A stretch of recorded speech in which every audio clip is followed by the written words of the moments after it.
네네. 상간녀 상대로 제기했다가 패소하신 분이 불륜의 증거가 없나 보다. 그렇지만 사실은 충격적인 거는 또 모텔 영수증, 상간녀 집에 술 먹고 수차례 방문한 사실, 거기서 1박하고 온 사실, 이런 것들이 다 증거로 낸 상황이에요. 부정행위를 하였다고 인정하기 부족하고 달리 이를 인정할 증거가 없다라고 얘기를 하고 있어요.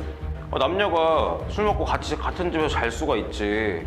같이 잤다고 해서 무슨 부정행위냐. 남사친들한테 한 10몇 명한테 사실 확인서를 받아요.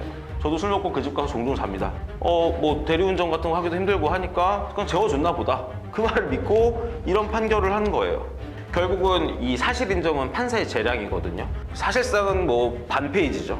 영수증을 보고 이제 모텔에 찾아갔어요. 결국 남편이 다른 여자랑 모텔 들어가는 걸 봤어요.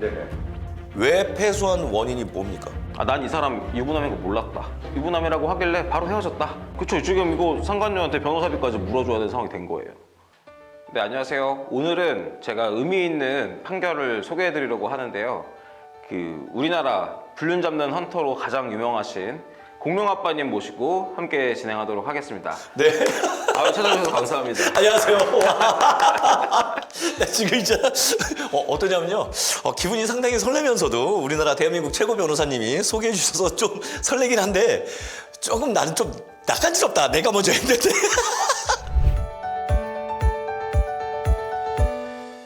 오늘 소개해드릴 판결들은 이제 1심에서 이제 불륜 상간남, 네네. 상간녀 상대로 제기했다가 패소하신 분이 찾아오셨고 그걸 이제 제가 역전한 그런 사례를 좀 소개해드리려고 하거든요. 그래서 공룡아빠님과 같이 이 판결문 한번 보시고 네. 이거에 대해서 한번 같이 논의해보는 시간을 가지면 좋겠습니다. 너무 좋은 자리예요. 이게 사실 이걸 스포츠로 연관을 지으면 안 되는데 사실 가장 짜릿한 건 뭡니까? 역전승이죠. 그런데 역전승이긴 한데 사실 이 피해 당사자 입장에서는 너무 마음이 아프지 않았나. 자, 처음서부터 또 우리 이렇게 또 유능한 우리 김민권 변호사님 같으신 분을 먼저 만났었다면 좀 어땠을까라는 그런 좀 아쉬움도 있지만 또 이런 판례가 있다는 것을 오늘 여러분들께 좀 알려드리기 위해서 이렇게 찾아왔습니다. 이 상간자 소송을 진행하지 않습니까? 진행을 하는데 지금 사건은 다 모두 1심에서 패소한 사건들이에요. 그 원인을 한번 좀 찾아보려고 하는데 첫 번째 대전지방법원 논산지원에서 일어난 그 재판이에요. 1심. 요 내용이 패소가 됐는데 패소된 이유가 무엇입니까? 지금 여기 판결문 보시면 뭐 피고가 소외 누구와 부정행위를 하였다고 인정하기 부족하고 달리 인정할 증거가 없다 이러잖아요. 그러면은 딱 봤을 때 뭐 불륜의 증거가 없나 보다 이런 생각이 드시겠죠? 그렇죠. 그렇지만 사실은 충격적인 거는 이분은 확실한 증거를 가지고 이기겠다고 생각해서 재판을 하신 거예요. 어떤 증거가 있었냐? 남편이 상간녀랑 모텔 갔던 모텔 영수증, 그리고 녹취록을 통해서 남편이 그 상간녀 집에 수차례 술 먹고 수차례 방문한 사실, 거기서 1박하고 온 사실, 이런 것들이 다 증거로 낸 상황이에요. 증거를 냈는데 부정행위를 하였다고 인정하기 부족하고 달리 이를 인정할 증거가 없다라고 얘기를 하고 있어요. 이게 어떻게 된 일일까요? 아니 이거 제가 묻고 싶은 얘기예요. 이게 가능한 일인가? 이게 지금 패소의 원인이 무엇이다라고 말씀하실 수 있는 건가요? 그러니까 결국은 이 상간녀는 어떻게 했냐면은 남녀가 술 먹고 같은 집에서 잘 수가 있지. 같이 잤다고 해서 무슨 부정행위냐. 그러면서 자기 남사친들한테 한 10몇 명한테 사실 확인서를 받아요. 근데 그 사실 확인서에 뭐가 나오냐면은 저도 그 집 가서 잡니다. 저도 술 먹고 그 집 가서 종종 잡니다. 이런 사람들이 10몇 명이 그냥 써주는 거야, 이거를. 그냥 써준 거네. 그러니까 판사가 봤을 때는 아니 그래 그 뭐 술 먹고 타지에서 왔으니까 뭐 대리운전 같은 거 하기도 힘들고 하니까 그냥 재워줬나 보다. 그 말을 믿고 이런 판결을 하는 거예요. 물론 저는 변호사는 아닙니다. 그런데 변호사님께 제가 말씀드리고 싶은 이유가 우리나라가 간통죄가 폐지가 된 이후에 민사적으로 바뀌었을 때 제3자로 인해 가정이 파탄 날 만한 간접적인 증거가 있다면 그게 인정이 된다고 하고 있거든요. 그럼 아까 말씀하신 것처럼 그 여성분의 집에 간 거, 1박을 한 거, 그다음에 모텔 영수증 뭐 이런 것들을 증거로 제출했다면 아니 누가 봐도 명백하게 외도를 한다라는 간접적 그 증거가 되지 않나요? 예, 원래 충분히 그렇게 볼 수가 있는데 결국은 이 사실 인정은 판사의 재량이거든요. 아마 많은 사람들은 그 증거를 듣고 이건 이길 겁니다. 걱정하지 마십시오. 이렇게 변호사들이 안내를 했을 거예요. 하지만 꼭 그렇진 않다는 거죠. 왜냐면은 피고가 적극적으로 그런 사실 확인서 같은 걸 제출을 하고 싸우니까 판사 입장에서는 이거 그럴 수도 있겠는데? 이런 생각이 드는 거예요. 저도 불륜 피해자였고 그 당시 또 재판을 승소로 이끌어 주신 분이 앞에 계신 김민건 변호사님이시지만은 제가 조금 화가 나는 부분이 있어요. 사실 저한테 많은 사건 사고나 이런 불륜 제보들을 가장 많이 접하고 있는데 특히 지방 이게 지금 어디냐 뭐 다른 거는 말씀 안 드리겠습니다. 대전지방법원 논산지원이에요. 그러면 시골이잖아요. 그렇죠.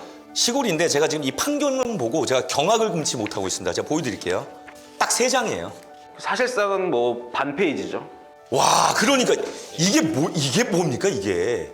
예? 아니 대한민국 판사라는 분께서 이것을 재판을 한다 그러면 피해자 원고의 입장에 대한 증거나 이런 것들 물론 이제 피고도 그거에 따른 변론을 하기 위한 증거를 내겠지만 아니 부정행위를 하였다고 인정하기 부족하고 달리 이를 인정할 증거가 없다. 그렇죠. 한 줄이죠. 아니 죽으란 얘기잖아요 이건. 그러니까 이게 이 당사자분도 이 판결문이 너무 짧은 거에 정말 분노하셨거든요. 네. 적어도 이거만 보면 진짜 뭐 증거가 없는 것 같잖아요. 예를 들어서 그런 뭐 모텔 영수증이나 그런 집에서 투숙한 이유가 부정행위가 아니라고 생각을 한다면 그거에 대해서 판사님이 구체적으로 이런 걸 봤을 때 집에서 투숙한 사실은 인정되지만 내가 봤을 땐 그래도 부정행위가 아니다. 좀 더 구체적이고 자세히 써줄 수도 있잖아요. 네, 그렇죠. 근데 이제 판결문 같은 경우는 사실은 하나하나 모든 걸 써야 될 의무가 있는 게 아니고 이 판결의 결론을 정당화시키기만 하면 되는 거예요. 그러다 보니까 이제 좀 이거는 좀 심하긴 했지만 어차피 기각할 건데 자세히 써봤자 자기도 할 말이 별로 없겠죠. 그러니까 그냥 달리 인정할 증거가 없다. 이렇게 한 줄로 끝났다고 보시면 되겠습니다. 돈보다도 내가 이 사람이 잘못한 게 맞다는 확인을 받고 싶거든요. 왜냐하면 확인해 줄 수 있는 곳이 없잖아요. 그러니까. 그래서 이렇게 소송을 거는데 그 부분에 대해서 적어도 왜 이게 불륜이 아닌지 이게 왜 불법행위가 아닌지에 대해서라도 좀 꼼꼼하게 써준다면 그러면 피해자들이 어느 정도 납득을 할 수가 있겠죠. 이게 이런 부분이 남들이 보기에는 불륜으로 안 볼 수도 있구나. 근데 지금처럼 그냥 인정할 증거가 없다 이렇게만 해버리면은 납득을 하고 싶어도 할 수가 없는 거예요. 항소를 할 수밖에 없는 거죠. 판사님께서는 판사님 기준에서 물론 직업이고 본인께서 판단한 기준의 판결문을 썼다고 하지만은 이 판결문 받기까지 그 피해자분은요 죽음을 왔다 갔다 하는 상황이에요. 정말 저는 이거 경악을 금치 못합니다. 이게 뭡니까 진짜 제가 보면서 좀 사실 화가 날 정도인데 그러니까 이런 판결문이 나오기 때문에 불륜 상간자들이 대한민국에 떵떵거리면서 거짓말하고 살아가는 겁니다. 이 지금 피해자분 원고께서는 정말 너무 힘든 와중 속에 우리 김민건 변호사님을 찾아오셨죠. 예, 그렇습니다. 네. 근데 여기서 놀라운 반전의 일이 일어납니다. 어떻게 됐습니까? 예, 승소했습니다. 이 부분이 결국은 똑같았던 모텔 영수증과 집에 투숙했던 내역 이거는 결국은 똑같잖아요. 그런데 이번에 여기 판결문 보시면 어떻게 나와 있나요? 배우자가 있다는 걸 알면서도 여러 차례 저녁에 만나 식사와 음주를 하고 피고의 아파트에서 자거나 모텔에 투숙하였고 성관계도 하였다.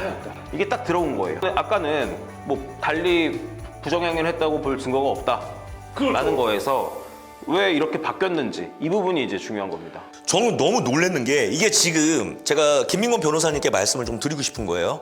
앞전 패소했던 판결문에 증거가 약했나요? 패소했던 상황에서 사실 웬만하면 이길 수 있는 증거였지만 보기에 따라서는 정말 친구 사이일 수도 있겠다 이런 정황도 있었습니다. 자, 이 지금 1심에서 패소했던 판결을 2심 항소 때 완벽하게 뒤집으셨단 말이에요. 스포츠로 따지면 완벽한 역전승입니다. 와, 참. 여기에 추가적으로 더 이길 수밖에 없었던 증거 자료가 뭐가 더 추가됐나요? 그러니까 일단은 1심에서는 이걸 친구 사이일 수도 있다 해서 패소가 된 거잖아요. 자, 근데 친구 사이인데 다른 친한 친구를 만난다고 얘기를 하고 거짓말하고 나갑니다, 남편이. 그러니까 일단은 이게 어떻게 친구 사이인데 그렇게 거짓말 치고 나가냐. 그리고 안방에 원래 이제 그 갑자기 어느 날 그 조루 방지용 스프레이 같은 게 있었던 거야. 근데 그게 갑자기 사라졌는데 그날 이제 이 피고를 만난 거예요, 남편이. 그러니까 당연히 이거는 의도를 가지고 나간 거잖아요. 근데 그런 부분들 그리고 이제 가장 불량적인 부분은 뭐냐면 사실은 1심에서 이 피고가 남편하고 전화통화를 하면서 그런 걸 녹취를 따요. 선배 우리가 무슨 그렇고 그런 사이인가요? 남편이 그건 아니지. 근데 왜 소장에는 이렇게 돼 있어요? 나도 모르겠어. 이거를 이제 녹취를 따서 낸 거예요. 근데 그게 협박에 의한 것이다. 그래서 피고가 그 남편의 회사로 전화를 막 걸었던 정황 같은 것들을 저희가 확보해서 다 전부 제출을 합니다. 네. 이렇게를 봐가지고 이거는 친구 사이로 볼 수가 없다. 무조건 성적인 관계인 거고 남편이 그렇게 얘기를 한 거는 협박을 당해서였다. 이런 부분을 강조해서 공격을 한 거죠. 참 지금 제가 얘기를 들으면서도 소름이 돋는데 사실 저는 제 개인적으로는 이렇게 생각을 합니다. 좀 냉정한 얘기지만 이거는 변호사님의 능력치가 기반되지 않았나라고 생각을 해요. 왜냐하면 앞전에 들어갔던 증거 자료와 추가적으로 승소할 수 있는 증거 자료를 우리 김민권 변호사님께서 어떤 것들이 있는지 아마 여쭤봤을 거 아니에요. 그렇죠. 그거를 조합해서 낸 결과 이제 원심 판결을 취소하고 이제 원고 청구로 인용하는 판결이 나온 거죠. 진짜 승소할 수 있게끔 만드신 우리 김민권 변호사님의 영향력이 여기서 두드러지지 않았나 이렇게 생각이 듭니다. 그런데 중요한 것은 이걸로 끝난 것이 아닙니다. 또 역전한 사건이 있습니다. 자, 먼저 1심 어디서 일어난 사건이냐? 수원가정법원 안산지원입니다. 안산하면은 저하고 굉장히 밀접한 지역이죠. 이게 지금 패소를 했어요. 변호사님, 어떤 내용입니까? 요거는 이제 아내분께서 남편이 좀 의심돼가지고 영수증을 보고 이제 모텔에 찾아갔어요. 그래서 처음에 CCTV를 좀 달라. 그러니까 못 준다. 그래가지고 이분이 증거 보전 신청을 통해서 모텔 CCTV를 따고 결국 남편이 다른 여자랑 모텔 들어가는 걸 봤어요. 네, 그래서 그걸 가지고 소송을 건 거예요. 그 다른 여자라는 거는 여기 지금 피고가 맞는 거죠? 같이 모텔에 들어간 증거가 명확한데 왜 패소한 원인이 뭡니까? 요거는 이제 피고가 뭐라고 항변을 했냐면 난 이 사람 유부남인 거 몰랐다. 그리고 원고한테 연락받고 유부남이라고 하길래 바로 헤어졌다. 이렇게 이제 얘기를 하는 겁니다. 지금 하신 말씀이 흔히들 불륜 상간자들이 하는 뻔한 거짓말. 근데 그 거짓말이 인용됐다라는 게 저는 좀 충격적인 거예요. 그러니까 이게 사실은 이때부터도 조금 문제가 있는 게 그 남편 자동차에 상간녀가 막 타고 그랬단 말이에요. 근데 그 차에 카시트가 있었어요. 카시트가. 애기 카시트? 그 카시트가 있으면 당연히 유부남인 걸 알아야 되잖아요. 알아야 되는 거죠. 근데 이제 그 부분은 원심에서 증거로 나올 수가 없었기 때문에 인정이 되지 못했고 우리 법리를 일단 말씀드리면 새로운 사람이 연인을 사귈 때 이 사람이 유부남인지 유부녀인지를 조사할 의무는 없다. 그런 의무는 없다고 법원에서 법리적으로 얘기를 하고 있어요. 대신에 만약에 이 사람이 유부남이나 유부녀라는 걸 알았다면 그때는 이혼 소송 중이다. 이런 말만 믿은 거 가지고는 면책되지 않는다. 그게 법리거든요. 근데 애초에 몰랐다고 해버리니까 몰랐을 수도 있겠구나. 그래서 이제 기각이 된 겁니다. 이게 지금 조금 저 개인적인 견해입니다. 조금 애매모호한 게 물론 남편의 입장에서는 상간녀 편을 들어서 맞다라고 그렇게 얘기를 했을 확률이 높아요. 그런데 원고의 입장은요. 여러분 입장을 바꿔서 생각해 보십시오. 치고 팔짝 뛸 노릇입니다. 이게 진짜. 그렇죠. 지금 이거 상간녀한테 변호사비까지 물어줘야 되는 상황이 된 거예요. 이 원고가 결국 우리 김민권 변호사님을 찾아오셨습니다. 자, 아까도 마찬가지지만 자, 항소죠. 항소의 결과 어떻게 판결이 났나요? 네, 원심 판결을 취소하고 원고 청구를 인용하는 그런 역전승을 했습니다. 결과가 어떻게 인정이 됐는지 그거를 좀 설명 부탁드리겠습니다. 예, 여기 이번에 판결 이후 보면은 아까보다 일단 또 길어졌죠. 네, 훨씬 길어졌어요. 그래서 함께 모텔에 투숙하기도 했다. 이런 얘기들도 나오고 박스 안에 이 피고가 통화한 내용이 들어오게 됩니다. 이게 이제 결과를 뒤집은 가장 큰 요소였는데요. 블랙박스를 샅샅이 뒤져가지고 피고와 남편이 통화한 내용을 하나씩 다 확인을 한 거예요. 다 확인을 해서 그 얘기를 듣다 보니까 어떤 얘기가 나왔냐면은 나 언니하고 최근에 싸움이 있었는데 언니가 너 요즘 남자 만나지? 이래가지고 걔 유부남인데 지금 이혼 소송 중이래. 그렇게 얘기한 게 나온 거야. 그걸 찾은 거네요. 그렇죠, 찾았죠. 그러다 보니까 이제 그걸 가지고 이 사람은 처음부터 계속 거짓말하고 있다. 절대로 혼인관계를 몰랐다고 얘기하는데 그건 거짓말이다. 다 알고 있었다. 그러니까 이제 이 피고가 계속 밀고 나가던 그 논리가 무너지니까 그때부터는 판사가 아, 얘 맨날 거짓말 치는 사람이구나. 이제 이런 관점으로 사실 사건을 다시 보게 된 거죠. 이게 여러분들 좀 잘 짚고 넘어가야 될 포인트를 제가 말씀을 드리겠습니다. 1심에서 봤을 때 누가 봐도 불륜이 맞아요. 그런데 나는 유부남인지 몰랐다. 이렇게 주장을 했을 때 이 사람이 거짓말하고 있다라는 뒷받침되는 증거가 없으면 이렇게 1심에서 패소할 수 있다라는 상황을 보여준 겁니다. 그럼에도 불구하고 우리 김민건 변호사님께서 항소심에서 디테일한 증거를 찾을 수 있게끔 어느 정도 어떤 조언을 해주셨을 텐데 어떤 조언을 좀 많이 해주셨나요? 그러니까 결국은 뒤집기 위해서는 새로운 증거가 필요하다. 그리고 우리가 이걸 꼼꼼히 확인해서 이게 결국은 이런 부분도 사실 낼까 말까 고민이 되게 많이 되는 부분이 있어요. 왜냐면은 한편으로는 유부남인 걸 알았다는 증거기도 하지만 그 남편의 말을 믿은 거죠. 이혼 소송 중이라는 그런 정황이 나와다 보니까 변호사에 따라서는 또 이거를 보고 아 이거 괜히 내면은 더 불리할 수도 있겠다 그런 생각을 할 수도 있거든요. 그렇죠. 그런데 원래 이제 그 조금 노하우를 말씀드리면 이 정도 내면 대충 판사가 알아서 해주지 않을까? 이제 이런 마음으로 소송을 하면은 예상치 못한 패소가 나타나는 경우가 생깁니다. 맞습니다. 결국은 내가 꼼꼼하게 하나하나 다 체크해서 패소가 될 여지를 없애버려야 돼요. 그래서 그런 부분들을 우리가 보완하기 위해서 필요한 것들이 이런 것들이 있다. 그래서 같이 의뢰인하고 이제 그런 부분들을 준비해 나간 거예요. 계속 준비해 나가시면서 결국 중요한 것은 무엇이냐? 1심 모두 패소했던 것을 완벽하게 항소해서 1심의 판결을 파기하고 2심의 승리를 거두었다. 이것이 바로 핵심입니다. 그게 무엇이냐? 바로 성심성의껏 또 저와 함께 또 이렇게 피해자를 생각하시고 열심히 변론을 준비해 주신 우리 김민건 변호사님의 능력이 아닌가 생각이 듭니다. 아 정말 멋지십니다. 네. 제가 한 가지 드리고 싶은 말씀이 있는데 이렇게 불륜소송, 상간소송 얘기하면 변호사들 뭐 열이면 열 다 아주 쉬운 사건이라고 얘기를 합니다. 맞아요.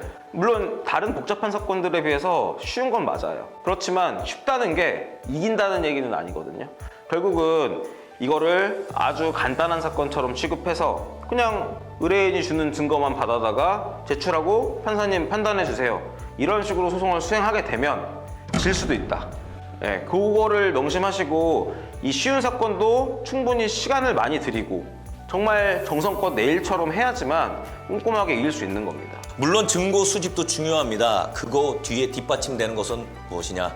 정말 내일처럼 철두철미하게 꼼꼼하게 변론해 주시는 변호사님을 선택하는 몫이 가장 중요하다는 거 여러분들께 말씀드리고 마지막으로 우리 그런 분들 계세요. 그런 피해자분들이 계시는데 이분들께서 배우자의 외도를 알았을 때 제일 먼저 해야 될 부분이 무엇이고 그리고 그 다음에 우리 또 변호사님을 찾아뵐 수 있는 그 방법을 좀 간단하게 좀 말씀 좀 부탁드리겠습니다. 예, 제일 먼저 하셔야 될 거는 일단은 내가 이제 어떤 방향으로 대응할 건지 그 전략을 짜시는 게 중요해요. 근데 그 전략을 짜려면 아무래도 이런 경험이 많은 뭐 변호사가 됐든 아니면 공룡 아빠님이 됐든 이렇게 불륜 전문가 이런 분들하고 만나서 내가 어떤 방향으로 앞으로 끌고 나가야겠다. 이제 그렇게 전략을 먼저 짜시는 게 중요하겠죠.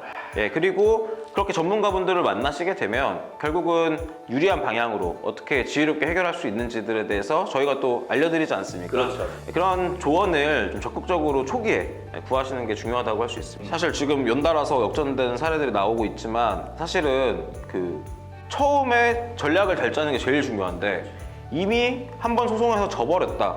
그러면 전략부터 다시 짤 수 있는 상황이 아니에요. 이미 내 패가 다 까진 상태고 남아있는 패가 굉장히 적은 상태가 되기 때문에 그거 뒤집는 거 굉장히 어렵습니다. 그래서 이 1심 판결을 잘 받는 게 정말 중요합니다. 어떤 방향에서 내가 증거 수집해야 되는지 지금 내가 어떤 약점이 있는지는 아무래도 전문가의 검토를 받으실 필요가 있거든요. 그렇기 때문에 그 부분을 괜히 힘들게 마음고생하지 마시고 미리부터 전문가와 같이 협의하시는 게 좋습니다. 오늘은 공룡 아빠님 모시고 최근에 제가 승소했던 사건들 2개 살펴봤는데요. 불륜 잡는 헌터님과 같이 하다 보니까 훨씬 더 재밌는 콘텐츠가 되지 않았나 싶습니다. 그러면 다음번에도 또 기회 되면은 모시고 같이 진행해 주실 거죠? 네, 언제든지 전화만 하세요. 네, 시청해 주셔서 감사합니다. 네.